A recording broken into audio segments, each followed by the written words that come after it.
નમસ્કાર મિત્રો, સ્વાગત છે તમારું વિડીયોમાં। તો મિત્રો, આ ખેડૂત પોર્ટલ પર પશુપાલન યોજનાઓ ચાલુ મૂકવામાં આવે છે। તેમાંની એક યોજના છે પશુ રહેણાંક માટે કેટલ શેડ અને પાણીની ટાંકી બનાવવા માટે સહાય મળવાપાત્ર છે।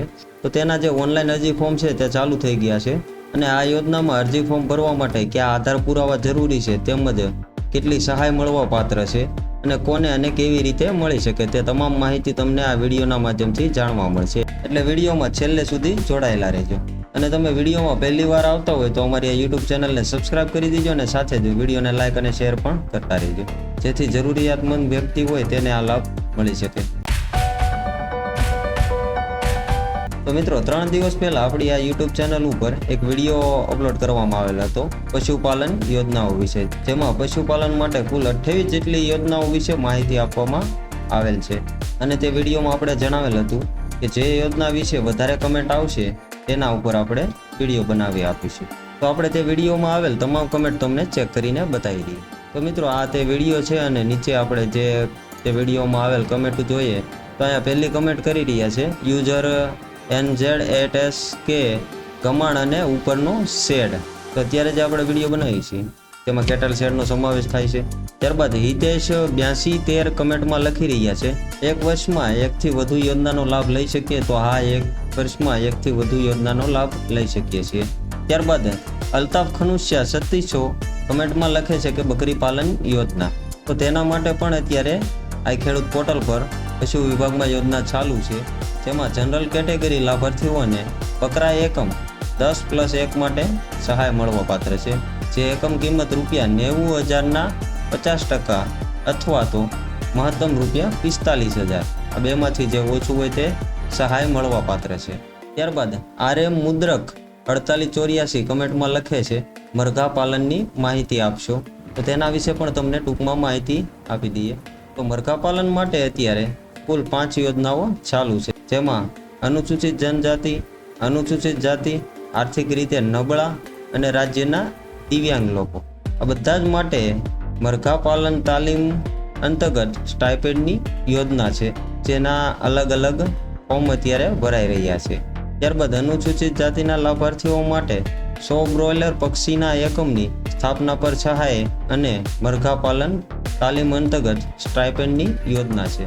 અને જે આ અલગ અલગ વર્ગમાં સ્ટાઇપેન્ડની યોજના છે તે મરઘા પાલન તાલીમ માટે ₹2,000 સુધીની સહાય મળે છે। ત્યારબાદ રોહિત રાઠોડ 1795 કમેન્ટમાં લખે છે 12 પશુ સ્વરોજગાર।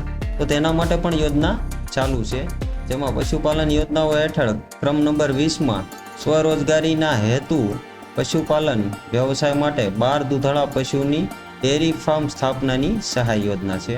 ત્યારબાદ Suresh Rathwa okay 90S comment કરે છે કેટલ શેડ। તો તેના વિશે આપણે ઓલરેડી વિડીયો બનાવી રહ્યા છે। ત્યારબાદ યુઝર ZP કમેન્ટ કરી રહ્યા છે પશુઓને પાણી પીવા માટે ટાંકો બનાવવો હોય તો તેમાં તમે અત્યારે પાણીની ટાંકી બનાવી શકો છો, જે આ કેટલ શેડ અને પાણીની ટાંકી બનાવવા માટેની યોજના છે તે યોજના હેઠળ। ત્યારબાદ આ ભાઈ કમેન્ટ કરી રહ્યા છે પશુ ઉપર લોન લેવી હોય તો તેના માટે આપણે અગાઉ પણ આ કમેન્ટ ઉપર ચર્ચા કરી હતી કે 12 પશુ સ્વરોજગાર હેતુસર સહાય યોજના મળી રહી છે। તો તેના માટે તમે તે કોઈપણ બેંકમાંથી ધિરાણ લઈ તેના વ્યાજદર ઉપર સહાય મેળવી શકો છો। ત્યારબાદ શૈલેષ પૈકી કમેન્ટમાં લખે છે શેડ બનાવવા માટેની માહિતી આપો, અને જાદાભાઈ 8608 કમેન્ટમાં લખે છે કમાણ અને ઉપરનો શેડ 10 પશુઓ માટે। તો મિત્રો, વધારે જે કમેન્ટ આવેલ છે તે કેટલ શેડ માટેની આવેલ છે, તો તે કમેન્ટ ઉપરથી આપણે આ વિડીયો બનાવી રહ્યા છીએ।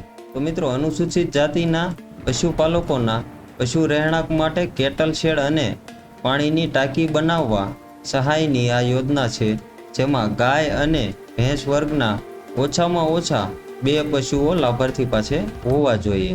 અને મિત્રો, આ યોજના હેઠળ જે સહાય મળવાપાત્ર છે જે કેટલ શેડ અને પાણીની ટાંકી બનાવવા માટેનો જે કુલ ખર્ચ થાય તે કુલ ખર્ચના 75% અથવા મહત્તમ ₹30,000, આ બેમાંથી જે ઓછું હોય તે તમને સહાય મળવાપાત્ર રહેશે। અને આ સહાયનો લાભ લેવા માટે લાભાર્થીએ આ ખેડૂત પોર્ટલ પર ઓનલાઈન અરજી કરવાની રહેશે, જેની ઓનલાઈન અરજીઓ તારીખ 15/6/2024થી ચાલુ કરી દેવામાં આવેલ છે અને જે અરજી કરવાની છેલ્લી તારીખ છે તે 15/7/2024 સુધી તમે આ યોજના હેઠળ ઓનલાઈન અરજી કરી શકશો। અને જે મિત્રો આ યોજના હેઠળ તમે આજીવન એક જ વખત લાભ લઈ શકો છો. એકવાર લાભ લઈ લીધા બાદ તમે ફરીવાર આ યોજનાનો લાભ લઈ શકતા નથી. અને મિત્રો, આ યોજના હેઠળ જે અરજી કરવા માટે આધાર પુરાવા જરૂરી છે તેમાં જાતિનો દાખલો સક્ષમ અધિકારી દ્વારા ફક્ત અનુસૂચિત જાતિ અને અનુસૂચિત જનજાતિ માટે. ત્યારબાદ જો કોઈ અરજદાર દિવ્યાંગ હોય તો તેનું દિવ્યાંગ અંગેનું પ્રમાણપત્ર, ત્યારબાદ એક રેશન કાર્ડ, ત્યારબાદ એક બેંક પાસબુક અથવા તો રદ કરેલ ચેક. ત્યારબાદ કેટલ શેડ બનાવવા માટે તમારી પાસે જમીન હોય તો તે જમીન માટેનો આધાર પુરાવો. ત્યારબાદ લાભાર્થીનું બાંહેધરી સંમતિ પત્રક. જે જમીન ઉપર કેટલ શેડ બનાવી રહ્યા છો તેમાં એકથી વધારે માલિક હોય તો બીજા માલિકોની સંમતિ રજૂ કરવાની રહેશે. ત્યારબાદ 2 કે તેથી વધુ દૂધાળા પશુ હોય જે તમે ગ્રામ્ય દૂધ ઉત્પાદક સહકારી મંડળી અને તલાટી કમ મંત્રીનો દાખલો પણ આપી શકો છો. અને ત્યારબાદ સરકાર માન્ય ફોટાવાળું એક ઓળખપત્ર જેમાં તમે આધાર કાર્ડ રજૂ કરી શકો. તો મિત્રો, એટલા ડોક્યુમેન્ટ છે જે તમારે ઓનલાઈન અરજી કરવા માટે જરૂરી હોય છે. અને આ મિત્રો, માહિતી અધૂરી લાગતી હોય અને અન્ય કોઈ પ્રશ્ન હોય તો તમે કમેન્ટ કરી શકો છો. તો મિત્રો, આવી જ નવી યોજનાઓની માહિતી માટે અમારા સોશિયલ મીડિયા ગ્રુપ વોટ્સઅપ તેમજ ટેલિગ્રામમાં તમે જોડાઈ શકો છો, જેની લિંક તમને ડિસ્ક્રિપ્શનમાં મળી જશે. તો મિત્રો, ફરી મળીશું એક નવા ટોપિક સાથે નવા વિડીયોમાં. ત્યાં સુધી જય હિન્દ, વંદે માતરમ.